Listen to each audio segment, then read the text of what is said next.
Really, what you're after is the superior race time, isn't it? And how do you get that? You don't get it by doing super hard workouts. You do it by building yourself into a superior athlete over time. So don't be so quick to get out of the basics in order to do the elite workouts, because it's an illusion. There are no elite workouts.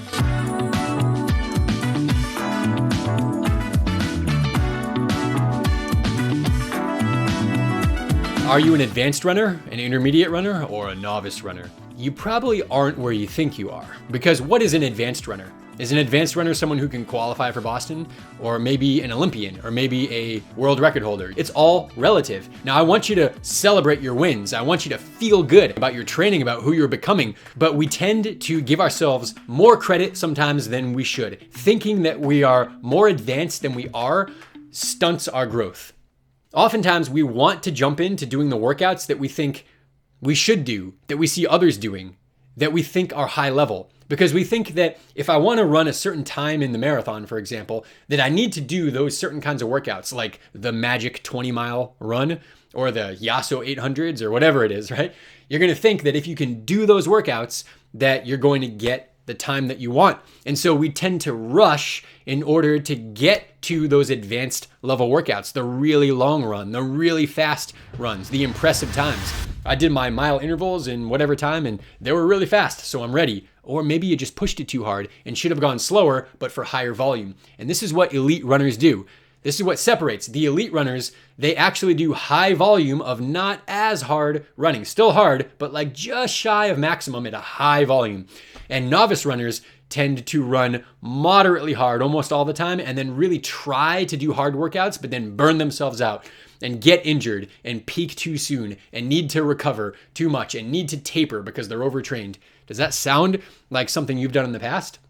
Now, the problem is when you skip ahead and try to do these advanced workouts, you may not be ready for them. For example, the classic 20-mile run for a marathon. Should you do a 20-mile run? Well, there's nothing magical about it. In fact, I would rather you do 10 18-mile runs than do a 12, 14, 16, 18, 20, and then taper off. Yay, I did my 20. I'm ready because I completed 20. Anybody can complete 20.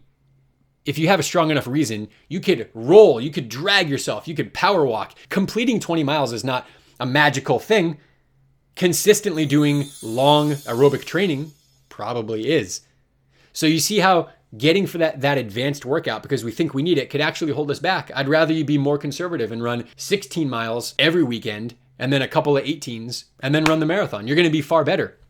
But what do elite runners do? Elite runners don't do that. Maybe they do run 20. Frank Shorter used to run 20 miles every Sunday year round, regardless of where he was in his training. But you know what? Frank Shorter also averaged 18 miles per day every single day for about 15 years.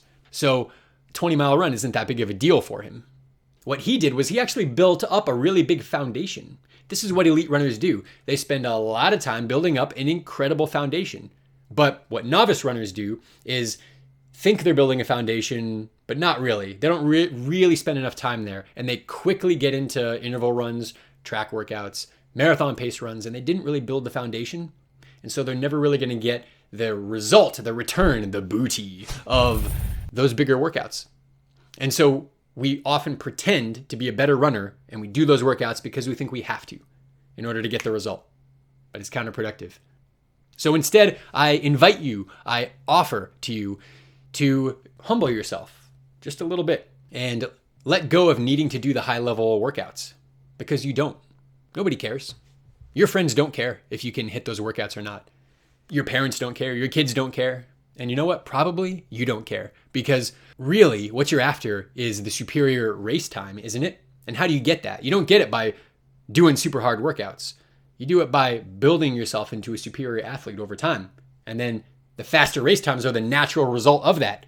This is why of the base training, support training, and specific training, this is why if you have a lot of time to train, 6 months or a year, you're going to put all that extra time into base training. You're going to build a big foundation and then you're going to tune up for 6 to 12 weeks, depending on how much time you have.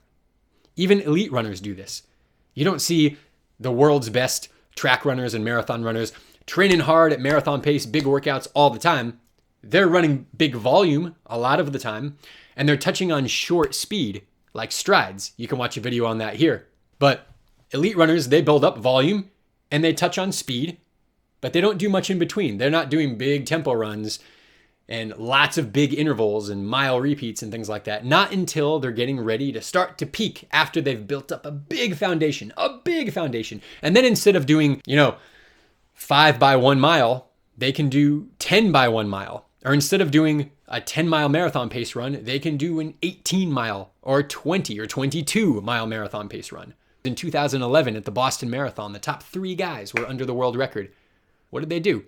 Even leading up to the race, they did some big runs, 25 miles at almost marathon pace, just a little bit shy of it, but for 25 miles. Now that's a big run. A novice runner can't do that. But an advanced runner who's built up the foundation through lots of miles and lots of little speed work can do that. And then they get a big result, right? Because if you can do 25 miles at almost marathon pace in a workout, you can probably run 26.2 at marathon pace, don't you think? You see this in any sport. What about tennis?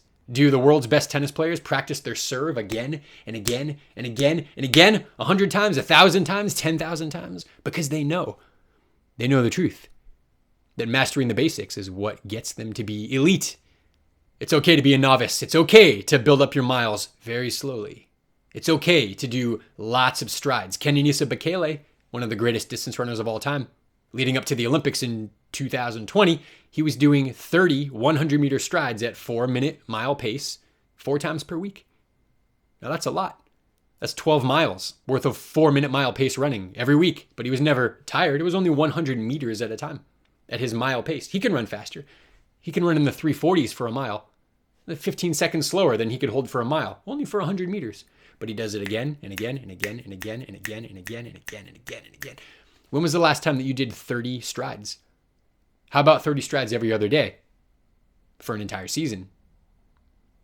This is what the elites do. What makes them elite is that they master the basics. That's what makes them elite, is that they master the basics. That's what makes them elite, is that they master the basics. So don't be so quick to get out of the basics in order to do the elite workouts, because it's an illusion. There are no elite workouts.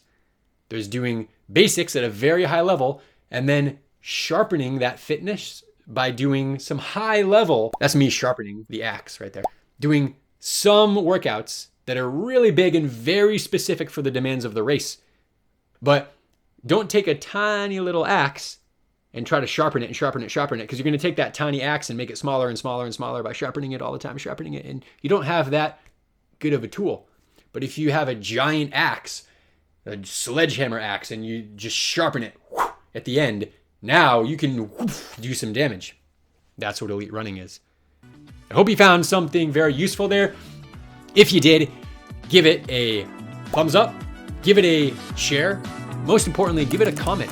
This helps build the community. It really helps a small channel like us. I'll see you on the next video. Thank you. Take care.